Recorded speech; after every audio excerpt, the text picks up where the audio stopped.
Guys, ngeri banget ini guys. Purbaya mau dijebak sama IMF. Jadi IMF ini nggak habis-habisnya pengen ngadalin memperbudak rakyat Indonesia. Kenapa? Karena kemarin mereka baru aja ngasih saran buat pemerintah naikin pajak penghasilan PPh 21. Gila nih lu, orang-orang kaum buruh, kerah biru, kerah putih.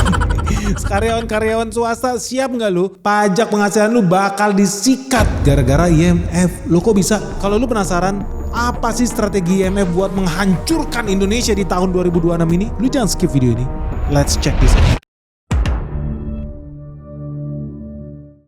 Jadi teman-teman udah resmi ya, IMF itu pengen banget menghancurkan Indonesia. Kemarin itu viral di mana-mana, bahkan sampai koran-koran itu mengabarkan tentang IMF yang memberikan saran guys, nasihat. Ini gila sih, bener-bener gila. IMF itu udah terbukti menghancurkan, memporak-porandakan Indonesia, masih aja didengar nasihatnya. Lu tahu apa nasihatnya? Ini gue bacain. IMF itu menyarankan Indonesia buat naikin pajak penghasilan.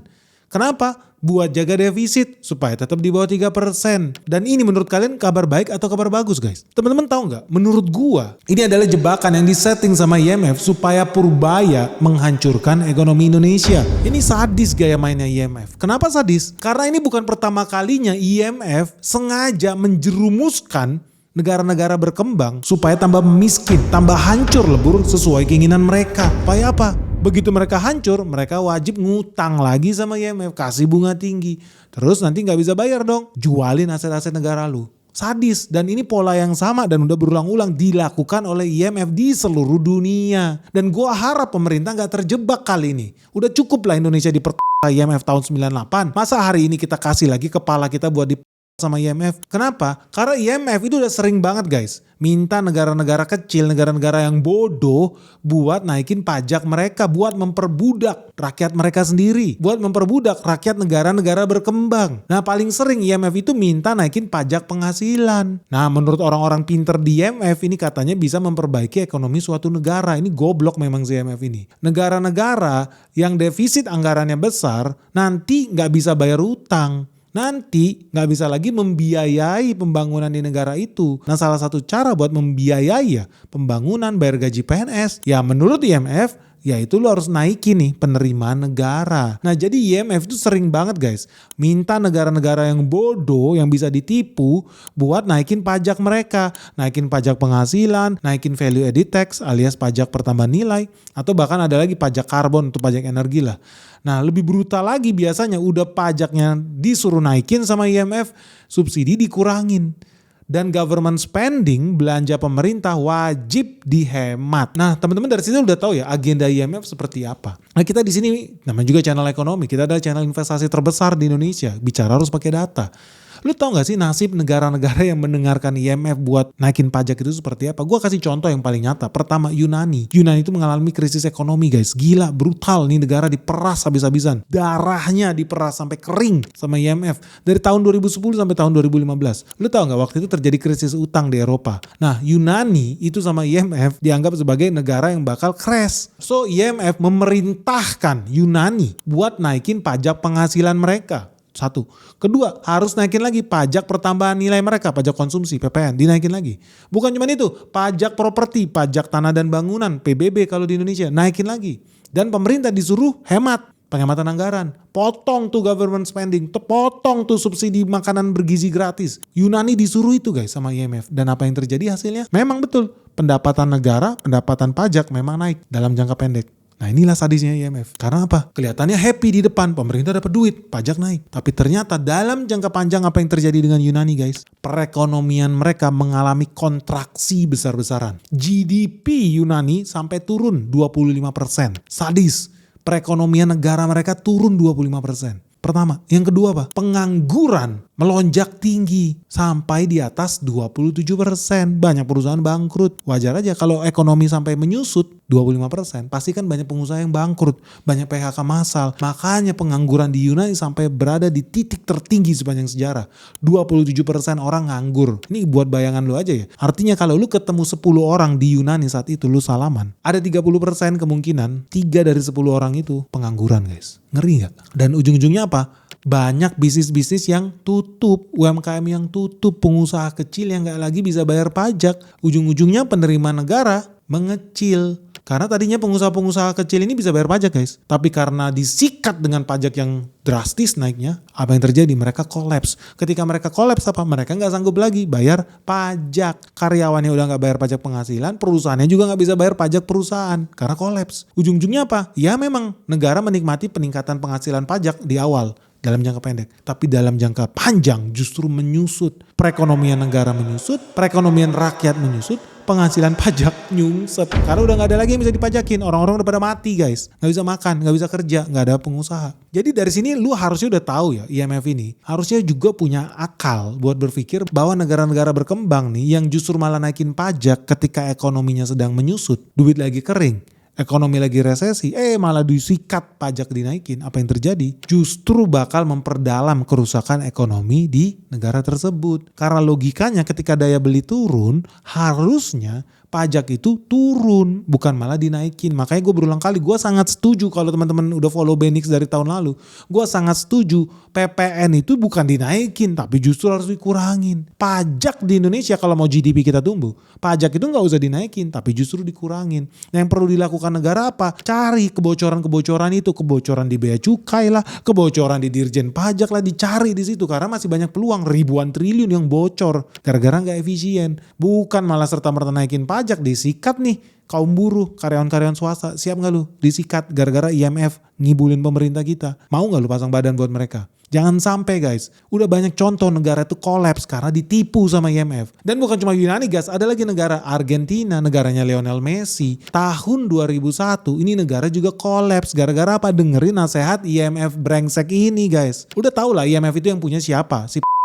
Apa yang terjadi sama Argentina guys? IMF di tahun 2000 itu minta Argentina naikin pajak juga. Dia juga minta Argentina melakukan pengetatan fiskal. Government spending harus dikurangin. Aneh, konyol. Negara lagi susah, duit lagi kering, rakyat megap-megap, malah disuruh stop government spending. Kan goblok. Di sisi lain, pajak malah dinaikin. Hasilnya apa? Resesi ekonomi guys. Di Argentina makin lama makin parah, makin memburuk perekonomian di sana. Terus namanya resesi, krisis ekonomi, ujungnya apa? Terjadi kerusuhan sosial, kebakaran guys di mana-mana. Lu tahu nggak apa yang terjadi di tahun 2001 gara-gara Argentina mendengarkan nasihat banker-banker setan di IMF itu?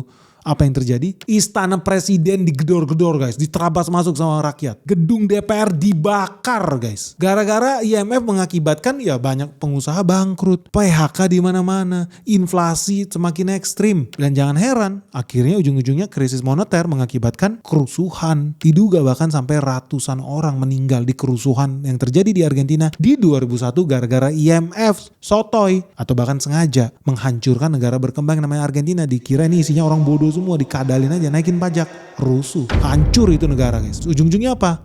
Ternyata terjadilah sesuai keinginan IMF. Argentina gagal bayar utang ke negara asing. Default utangnya Argentina tahun 2001 karena mendengarkan nasihat IMF guys. Jadi dari sini teman-teman udah bisa lihat ya, ketika ekonomi sebuah negara sedang lemah, sangat tidak bijak buat naikin pajak dan sangat tidak bijak melakukan kebijakan austerity. Austerity itu apa? Penghematan. Salah. Penghematan, government spending justru malah dikecilin. Enggak, justru harusnya government spending itu diperluas, diperbanyak ke sektor-sektor yang produktif. Jangan lagi government spending buat hal-hal yang konyol bintolol. Upgrade mobil mewah tiap tahun. Buat apa pejabat-pejabat itu upgrade mobil mewah tiap tahun? Gak ada guna. Investasi duitnya. Bangun tuh dan antara bikin apa? 20 triliun. Peternakan terintegrasi. Good news? Good news. Buka food estate, gentengisasi, hilirisasi mineral. Itu salah satu hal yang benar. Government spending buat hal-hal yang produktif. Bukan bikin kota hantu. Bukan bikin bandara hantu. Dibangun gak ada yang pakai. Itu buang-buang duit. Tapi kalau lu bikin MBG, ternyata hulu dan hilir hidup. Mulai dari peternak ayam, petani beras, tukang masak, delivery, sopir truk, semua hidup ekonomi itu. Dibanding lu bikin kota hantu. So, government spending itu bagus gak? Good news guys, ada kabar spesial buat kalian semua karena Sekolah Saham Benix Season 9 akan segera dibuka nih. Dan tema kali ini sangat-sangat menarik loh. IHSG itu udah hijau ya, market udah mulai gerak nih guys. Tapi pertanyaan sederhananya, lu udah tahu belum sih mau masuk ke sektor mana, ke industri mana, ke bisnis apa yang worth it buat diinvest guys. Nah hanya di Sekolah Saham Benix Season 9 ini kita bakal bedah secara khusus sektor-sektor apa yang menarik buat Danantara. Karena duitnya ratusan triliun mereka guys. Dan banyak sebetulnya industri industri yang sangat-sangat menarik, yang punya prospek sangat bagus. Jadi buat teman-teman yang masih pemula, yang masih bingung gimana cara membaca laporan keuangan, gimana melakukan analisis fundamental, gimana cara melihat laporan laba rugi di sini, hanya di Sekolah Saham Benix season 9. Karena masih banyak sektor-sektor yang sebetulnya sangat menarik, tapi banyak investor nggak tahu. Gimana bisa tahu ya? Ngerti saham itu aja apa? Mereka nggak tahu, jual belinya aja nggak ngerti. Dan yang paling parah kalau teman-teman masih belum tahu gimana cara menghitung harga wajar sebuah emiten. So buat kamu yang belum bergabung di season sebelumnya, lu harus segera join di season 9 ini. Ini kesempatan yang sangat langka, apalagi kita lagi ada diskon. Harusnya harganya sudah 12 juta rupiah, tapi sekarang jadi diskon, jadi cuma 9 jutaan saja loh. Ingat ya, diskon ini cuma untuk 25 pendaftar pertama. Dan teman-teman harus segera daftar karena kelasnya bakal dimulai nih. So tunggu apa lagi guys? Segera daftarkan dirimu sekarang juga, kontak nomor WhatsApp yang ada di bawah ini, atau bisa langsung ke websitenya kita di www.sekolahsahambenix.com. Oke guys, sampai ketemu ya. Hanya di Sekolah Saham Benix season 9. So, government spending itu bagus nggak? Bagus. Kalau ketika ekonomi lagi sedikit, daya beli melemah, justru malah government spending itu yang harusnya kita andalkan. Makanya gue setuju nih sama Mas Purbaya. Dia pengen government spending itu bukan cuma di akhir tahun, tapi dari awal tahun. Government itu udah mulai spending, udah mulai belanja supaya ekonomi hidup. Inilah pertama kalinya dalam sejarah guys. Indonesia itu bisa government spending itu dari awal tahun loh. Gila juga, akhirnya gue pernah lihat ada orang nambel jalan bukan di bulan Desember, November, kagak, tapi dari awal tahun. Tapi sekali lagi ya, Indonesia ini butuh perbaikan total di sistem fiskalnya, daya moneternya juga, supaya kita nggak lagi jadi anjing peliharaan IMF, diinjek-injek sama World Bank. Udah pasti mereka pengen agenda sendiri, dan agenda mereka bukan rancangan yang baik buat Indonesia. Makanya teman-teman, lu harus hati-hati. Bukan artinya orang-orang bule itu lebih pinter dari Indonesia, enggak. Bukan artinya Profesor S3 itu punya niat baik ngasih saran ke Indonesia, enggak. Justru mereka pengen kita tambah hancur. Justru mereka pengen kita jadi budak mereka. Kalau bisa 10 tahun jadi budak, ngapain cuma 1 tahun? Kalau bisa dipelihara kebodohan yang ada di sini. Biarin orang Indonesia tambah stunting, biarin orang Indonesia kurang gizi. Biar kita kerja terus jadi budak mereka. Macul-macul, melakukan kegiatan low value, produktivitas rendah, supaya mereka tambah happy. Mereka bisa perbudak kita terus. Lu jangan mau makanya dibodoh-bodohin sama mereka guys. Kalau dulu bisa, karena banyak orang Indonesia stunting. Tapi lihat ya, orang Indonesia 10 tahun ke depan bakal mulai banyak yang cukup gizi guys. Makanya penting nih buat teman-teman program MBG itu harus berhasil. Memang ada nggak kesalahan-kesalahan itu banyak yang harus diperbaiki. Harus diperbaikin terus. Tapi bukan artinya harus di stop. Ya karena jujur aja ya, Korea Selatan juga bisa bangkit kemarin. Mereka juga bagi-bagi MBG di situ. Jepang pun lakukan itu, bagi-bagi MBG buat anak sekolahnya. Kalau nggak kita kalah sama bule-bule itu yang udah lebih awal memulai peradaban dunia ini guys. Mau sampai kapan kita mau jadi kambing conge? Nah, kembali lagi ke si IMF ini deh. Menurut lu gimana guys? Kenapa mendadak out of the blue IMF ngasih saran, "Hey Indonesia, Purbaya, lu naikin tuh pajak orang Indonesia." Menurut lu kenapa tiba-tiba IMF ini kayak sok ngide? Padahal Indonesia udah pernah kena tipu sama mereka. Lu setuju gak sih kalau Indonesia dengerin katanya si IMF? Supaya makin banyak karyawan swasta, buru-buru pabrik, udah ekonomi lagi melemah, daya beli lagi turun, malah disuruh naikin pajak. Lu setuju gak sih Indonesia itu mendengarkan nasihat IMF yang isinya orang-orang pinter itu? Menurut lu Purbaya sebaiknya enggih iya sama IMF, atau sebaiknya kita lawan aja guys? Tapi kalau seandainya kita melawan IMF, lu udah siap belum konsekuensinya? Karena pemiliknya IMF ini bukan kaleng-kaleng guys. Pemiliknya IMF ini sadis.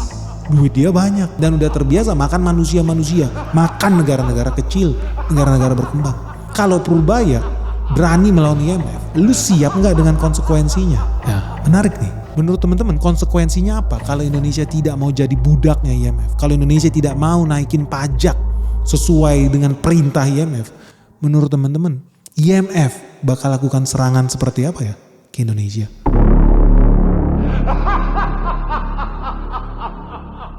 Share dong pandangan kalian di kolom di bawah ini. Strategi apa yang akan dilakukan oleh IMF?